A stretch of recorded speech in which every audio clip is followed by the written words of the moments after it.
a $3 chemical classified as a possible carcinogen by the World Health Organization sits on the ingredient label of some of America's most popular dog food brands.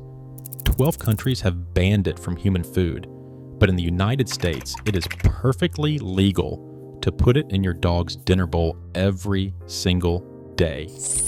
So what is it? What else is hiding on that label? And why do 12 countries refuse to let humans eat what American dogs eat twice a day? To understand how we got here, you need to understand the scale of the industry feeding your dog. In 2024, Americans spent over $65 billion on pet food and treats. That is more revenue than the National Football League, the National Basketball Association, and Major League Baseball combined. Dog food alone accounts for roughly $40 billion of that total, and a significant share of those billions goes toward kibble manufactured with ingredients the United States government will not allow in your cereal, your canned soup, or your child's breakfast bar. The difference comes down to two words that most pet owners have never heard: feed grade and human grade. Human grade food must be manufactured in facilities inspected by the USDA using ingredients fit for human consumption. Feed grade food operates under a different set of rules entirely. Lower quality ingredients are permitted, higher levels of contaminants like mold-produced mycotoxins are tolerated, and certain chemicals that have been stripped from human food supplies around the world remain on the approved list for your dog's dinner. The European Union requires companies to prove a food additive is safe before it reaches store shelves. The United States takes the opposite approach through what the FDA calls generally recognized as safe, or GRAS, which means additives are assumed safe until new research proves otherwise. That philosophical gap between proving safety first and waiting for proof of harm explains almost everything you are about to hear. These are 10 ingredients, banned or restricted for human use, that are still legally permitted in commercial dog food sold across the United States. Number 10. Artificial food dyes: red 40, yellow 5, yellow 6, and blue 2. If you have ever wondered why some dog kibble comes in a rainbow of colors, the answer has nothing to do with your dog. Dogs see the world primarily in shades of blue and yellow, and they cannot distinguish between red and green the way humans can. The multicolored kibble sitting in the food bowl is designed entirely to appeal to the person buying it at the pet store. These synthetic dyes are derived from petroleum distillates. Norway and Austria have banned them outright from food products. The European Union requires any food containing these dyes to carry a warning label stating that the product may have adverse effects on activity and attention in children.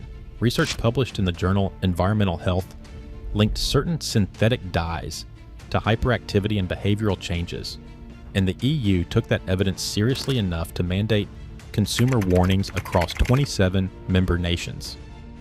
In commercial dog food sold in the United States, these same dyes appear frequently, adding zero nutritional value while making brown kibble look more like tiny steaks and vegetables. Your dog cannot see the difference. But you can, and that is exactly the point. In 2019, Petco announced it would remove all food and treats containing artificial colors, flavors, and preservatives from its shelves, eliminating more than 40 ingredients from the products it carries.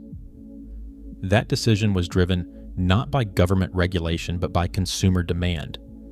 87% of pet owners surveyed said that feeding their pet food made without artificial ingredients was important to their pet's health. The regulatory agencies, meanwhile, have not taken similar action. Artificial dyes are just the surface, though. The deeper you go into the ingredient list, the stranger things get. Number 9. Propylene glycol. If the name sounds familiar, it should. Propylene glycol is a chemical cousin of ethylene glycol, the primary component of automotive antifreeze. The pet food industry is quick to point out that distinction, and it is a fair one. Propylene glycol is not antifreeze. It is classified by the FDA as generally recognized as safe for dogs, and it functions as a moistening agent in semi-moist dog foods and soft treats to keep them chewy and palatable. But here's where it gets interesting. The FDA itself banned propylene glycol from cat food after enough evidence accumulated that cats exposed to the chemical developed a condition called Heinz body anemia, where red blood cells are damaged and eventually destroyed. The ban happened because the harm to cats was undeniable. For dogs, the FDA says the chemical is safe in regulated amounts. Several countries have taken a broader view and restricted its use more aggressively than the United States has. And if you have both a dog and a cat in your household, consider this. A cat can easily get into dog treats, left on a low shelf or tumble out of an open bag on the kitchen counter. The FDA banned propylene glycol for one species living under your roof, while approving it for the species sleeping right next to them on the couch. That kind of regulatory split within the same household tells you something about how narrow the safety margins really are. Number 8. Carrageenan. Open a can of wet dog food, and you will notice a thick, gelatinous texture that holds the chunks of meat together in a gravy-like suspension. That texture often comes from carrageenan, a thickening agent derived from red seaweed harvested along the Atlantic coastlines of Europe and North America. On the surface, a seaweed-derived ingredient sounds perfectly natural, maybe even healthy. But what the research actually shows is more complicated. Studies published in peer-reviewed journals have linked carrageenan to gastrointestinal inflammation, intestinal lesions, and even tumor promotion in laboratory animals. The concern is not necessarily about food-grade carrageenan in isolation, but about what happens when degraded forms of the compound, which are known inflammatory agents, develop during food processing or digestion inside the body. The European Union banned carrageenan from use in infant formula in 2018 due to safety concerns about its effects on developing digestive systems. Several organic food certifiers have also moved to exclude it from products carrying their seal. In pet food, carrageenan remains widespread because it is inexpensive and effective at creating the visual texture that consumers expect when they open a can for their dog. Your dog does not care what the food looks like in the can. The ingredient is there because you might. Number 7. Sodium selenite. Selenium is an essential trace mineral for dogs, and there is no debate about that. It supports immune function, thyroid health, and protects cells from oxidative damage at the cellular level. But selenium comes in different chemical forms, and the form matters significantly for both safety and how well the body can actually use it. Sodium selenite is the inorganic form commonly used in commercial dog food. It is classified as toxic and hazardous by the safety data sheets used in laboratory and industrial settings. Workers who handle sodium selenite in manufacturing facilities are required to wear protective gloves, goggles, and respiratory equipment because direct skin contact and inhalation pose documented health risks. The margin between a nutritionally useful dose and a toxic dose is narrower with sodium selenite than with its organic counterpart. That organic counterpart is selenium yeast. It is significantly more bioavailable, meaning the body can absorb and use it more efficiently while producing fewer toxic byproducts during metabolism. In human food and supplement production, the trend has moved toward organic selenium sources for decades. In pet food manufacturing, sodium selenite persists because it meets the minimum nutritional threshold at a fraction of the cost of selenium yeast. Dogs need selenium, and no one disputes that. What deserves questioning is why the cheaper, more hazardous form remains the default across much of the industry when a safer and more effective alternative has been available for years. Number 6. Menadione, also known as vitamin K3. Vitamin K is critical for blood clotting. Without sufficient levels in the body, even a minor cut or internal bruise could become life-threatening. Dogs need vitamin K, and pet food manufacturers understandably want to ensure that requirement is met in every bag they produce. but the form they overwhelmingly choose is menadione sodium bisulfite complex, a synthetic version of vitamin K that the FDA has banned from human dietary supplements due to potential toxicity at higher doses.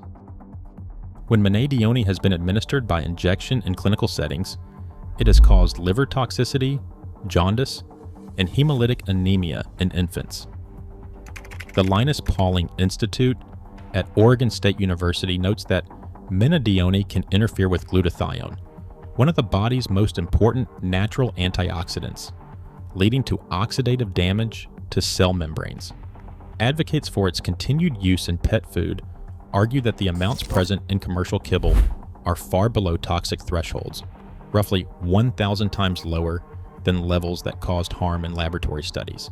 That is a legitimate point, and it is worth taking seriously. No substantiated case of menadione toxicity from commercial pet food has been documented in more than 50 years of widespread use. Natural vitamin K1 and vitamin K2 do exist in abundance, though. Green leafy vegetables, liver, and egg yolks all contain bioavailable forms of vitamin K that the body can use without a synthetic conversion process. The reason menadione dominates pet food comes down to two practical factors. It is heat stable, meaning it survives the extreme temperatures of kibble manufacturing, where natural vitamins would degrade and lose their potency.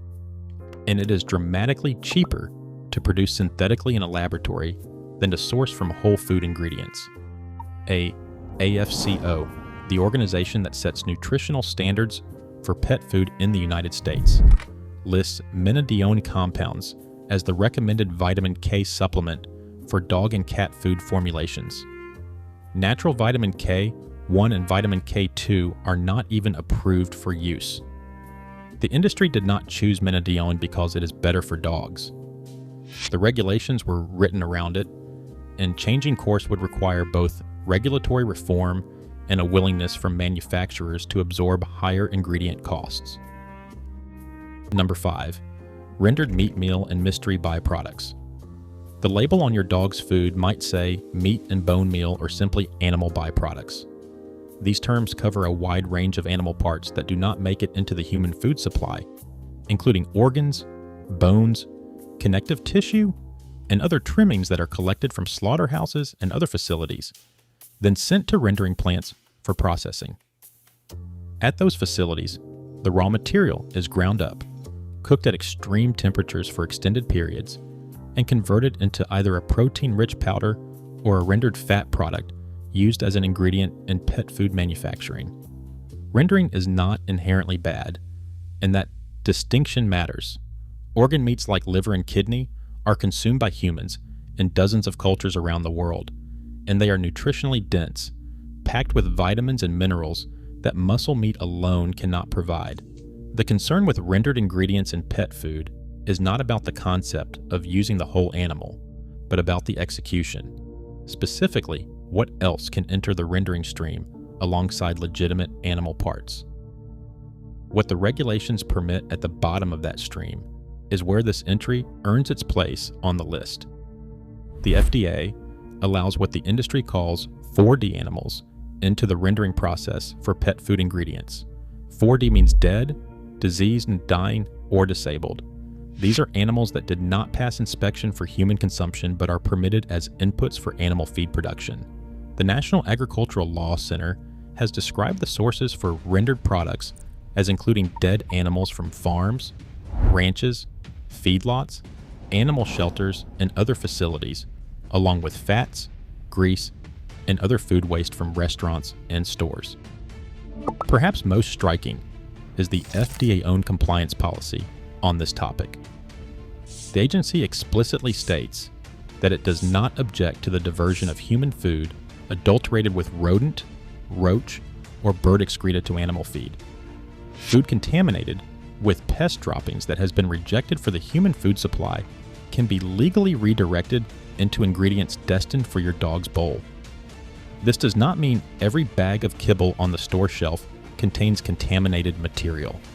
Many reputable manufacturers source high-quality ingredients and maintain strict internal standards that go well beyond the minimum legal requirements. But the regulatory floor, the absolute lowest standard a manufacturer can legally meet and still sell their product, is far lower than what most dog owners would accept if they understood the details. The ingredients we have covered so far raise questions about quality and transparency. What comes next raises questions about safety at a fundamental level. Number 4, butylated hydroxytoluene, or BHT. BHT is the close chemical relative of BHA, and the two preservatives are frequently found together on dog food ingredient labels. Like BHA, BHT is a synthetic antioxidant that prevents the fats and oils in kibble from going rancid during storage, extending shelf life significantly enough to make it commercially attractive for manufacturers who need their products to last for months in warehouses and on retail shelves. The European Union banned BHT from use in food products due to concerns related to potential endocrine disrupting properties. Endocrine disruptors interfere with the body's hormone systems, particularly thyroid hormones, and can contribute to developmental, reproductive, and neurological problems over long-term exposure. Japan has also restricted its use in food products. In the United States, BHT remains on the FDA's generally recognized as safe list for both human and animal food, though in August 2025, the FDA launched a post-market assessment of the safety of BHT as used in food and food contact materials. You may recognize BHT if you have ever read the ingredient list on a box of Wheat Thins crackers, which is one of the reasons that product cannot be sold in the European Union. That same chemical preserving your afternoon snack is also preserving your dog's kibble in the bag sitting on your kitchen floor. The European Union decided BHT does not belong in either product, yet the United States currently allows it in both. Number 3, butylated hydroxyanisole, or BHA. This is the $3 ingredient from the title of this video, and it deserves a deeper examination than the brief introduction at the beginning. BHA was developed in the late 1940s as a food preservative designed to protect fats and oils from oxidation. It works by donating a hydrogen atom to free radicals, interrupting the chemical chain reaction that causes fat to break down, turn rancid, and produce off flavors. For several decades, it was considered a straightforward and inexpensive solution to the very real challenge of keeping processed food shelf-stable for months at a time. Then the cancer studies started to accumulate, and the global consensus on BHA began to fracture. In 1986, the International Agency for Research on Cancer classified BHA as a Group 2B carcinogen, meaning possibly carcinogenic to humans. Laboratory studies consistently showed BHA producing tumors in the forestomachs of rats exposed to the chemical over extended periods. The National Toxicology Program followed with its own assessment, listing BHA as reasonably anticipated to be a human carcinogen based on sufficient evidence in experimental animals. The state of California now lists BHA as a known carcinogen under its Proposition 65 framework. Regulatory responses around the world diverged sharply. The United Kingdom banned BHA from infant food. Japan restricted its use in certain food categories. The European Union prohibited BHA from food products intended for infants and young children. In February 2026, the FDA ordered a new safety review of BHA for the first time in years, pointing directly to long-standing concerns about its potential to cause cancer in humans. Meanwhile, in the pet food aisle at your local grocery store, BHA continues to appear on ingredient labels without any warning or restriction. Consider this comparison. Stovetop stuffing, which contains both BHA and BHT, cannot be sold in the UK, the EU, or Japan because of those preservatives. A bag of dog food containing the exact same chemicals sits legally on a shelf a few aisles over. Natural alternatives have existed for years. Mixed tocopherols derived from vitamin E, and rosemary extract can perform the same antioxidant function as BHA. They cost more per kilogram, and they do not extend shelf life quite as long, but they carry no carcinogen classification from any health authority in the world. BHA persists in pet food for the same reason most of the ingredients on this list persist. It is cheap, it is effective, and the regulations governing what goes into your dog's food have not caught up with what the science has been saying for decades. If you have been finding this investigation useful, go ahead and subscribe. We cover stories like this every week, digging into the things hiding in plain sight on labels you see every day. Now, our final two entries were the ones that surprised us the most during research for this video, and they are the reason this investigation exists. Number 2, ethoxyquin. If BHA raises eyebrows, ethoxyquin should raise the hair on the back of your neck. This chemical was not originally developed for the food industry. It was created in the 1950s by Monsanto as a stabilizer for rubber, designed specifically to prevent rubber from cracking and degrading due to oxidation. Monsanto later recognized the chemical's potent antioxidant properties and began marketing it as a preservative for animal feed and pet food. Ethoxyquin is also registered and actively used as a pesticide. It serves as a post-harvest treatment to prevent a cosmetic condition called scald on stored pears. It also plays a critical industrial role in preventing the spontaneous combustion of fish meal during ocean transport. The United States Coast Guard actually requires ethoxyquin treatment for any fish meal shipped by sea, because untreated fish meal can self-ignite in the hold of a cargo vessel. In human food, ethoxyquin is banned from use as a direct additive, with narrow exceptions for preserving the color of spices like paprika and ground chili powder. The European Union went further in 2017, suspending authorization for ethoxyquin as an animal feed additive for all species after the European Food Safety Authority, EFSA, published findings that it could not confirm the additive was safe for consumers, for certain animal categories, or for the environment. The core concern centered on a manufacturing impurity called p-phenetidine that can remain in the finished product after production.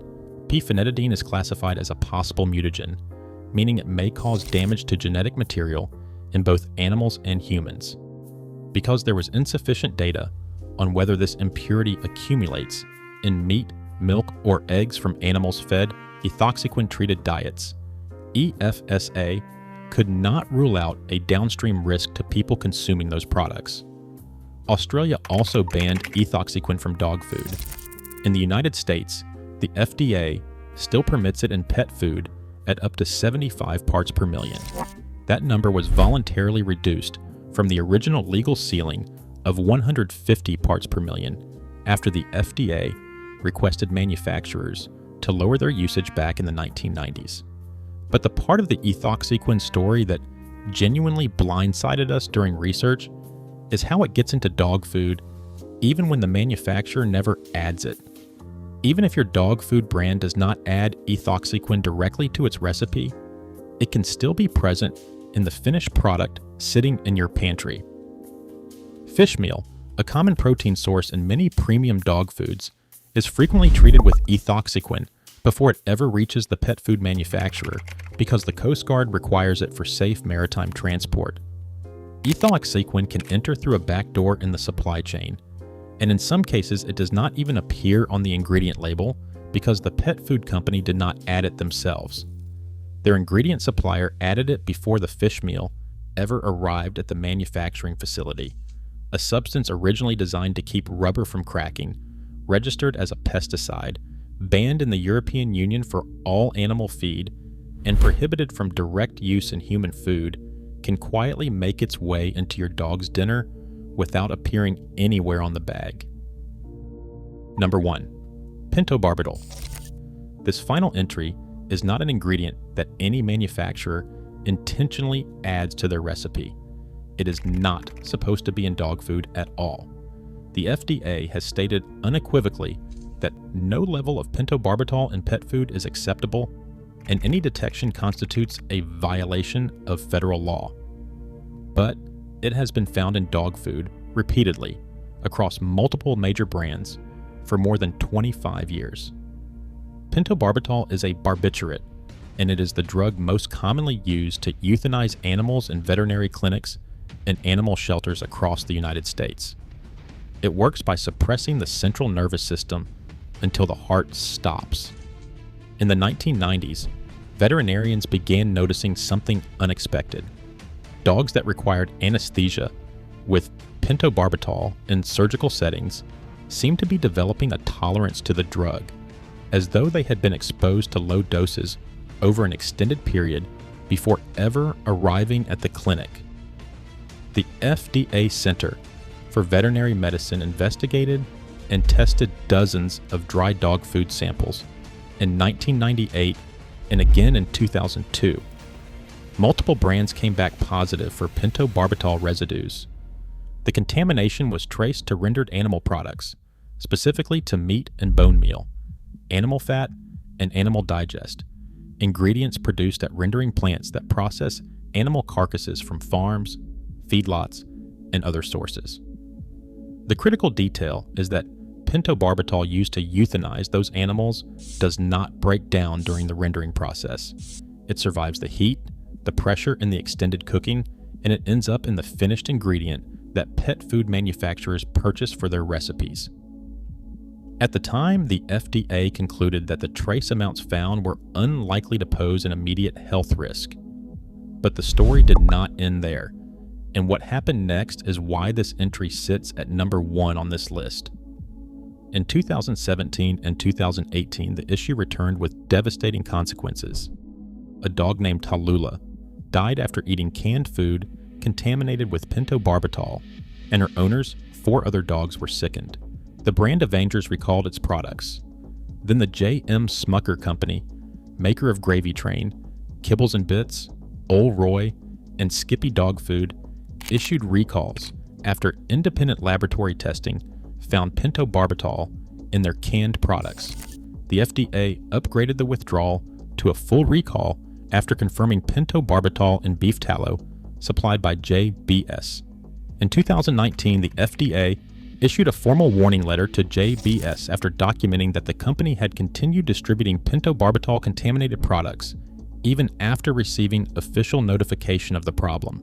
The director of the FDA Center for Veterinary Medicine addressed the situation publicly, stating that pentobarbital simply should not be found in pet food, and that the American public, especially pet owners, deserve to know their animal's food does not contain a substance intentionally used to euthanize animals. Since those recalls and the regulatory pressure that followed, the FDA says it is not aware of further pentobarbital incidents in pet food. Stronger preventive controls were implemented, and rendering suppliers updated their screening procedures for incoming animal material. But the underlying conditions that allowed pentobarbital to enter the pet food supply chain remain. The rendering of euthanized livestock, the economic incentives to process all available material, and the historical absence of routine testing for barbiturate residues have not been structurally eliminated. The guardrails are stronger, but the road runs through the same territory it always has. So what can a dog owner actually do with all of this information? The first step is reading the ingredient label on the back of the bag, not the marketing language on the front. Words like natural, premium, and wholesome splashed across packaging are marketing terms without legally binding definitions in the pet food industry. The ingredient list printed on the back panel is where the facts live. Look for specific preservatives by name.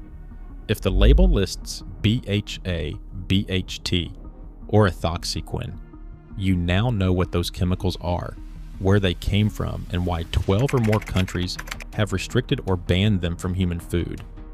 Look instead for natural preservatives listed as mixed tocopherols, vitamin E supplement, ascorbic acid, or rosemary extract. These alternatives cost manufacturers more per kilogram but carry none of the carcinogen classifications. Check the protein sources. Named proteins like chicken meal or salmon meal are more transparent than vague terms like meat and bone meal or animal byproducts. If the label does not specify which animal the protein came from, the manufacturer may have reasons for keeping that answer vague. Choose transparent sources when you can. This is not a story designed to create panic. Millions of dogs eat commercial kibble every single day and live long, healthy, happy lives. But this is a story about a gap, and it is a gap worth understanding. A gap between what peer-reviewed science says about these chemicals, what a growing number of countries have decided based on that science, and what the United States still permits in a $65 billion industry built on the trust of people who consider their dogs family. The regulations are beginning to shift. The FDA ordered new safety reviews of both BHA and BHT in 2025 and 2026. Petco pulled more than 40 questionable ingredients from its shelves based on consumer pressure alone. Consumer demand for cleaner, human-grade pet food is growing faster than any other segment of the industry. But until the regulations finish catching up to the science, the ingredient label on the back of that bag remains your single best tool for protecting your dog. And now you know exactly what to look for. If this changed how you think about what goes into your dog's bowl, the video on screen right now digs into something just as surprising, hiding in another everyday product you probably have in your home.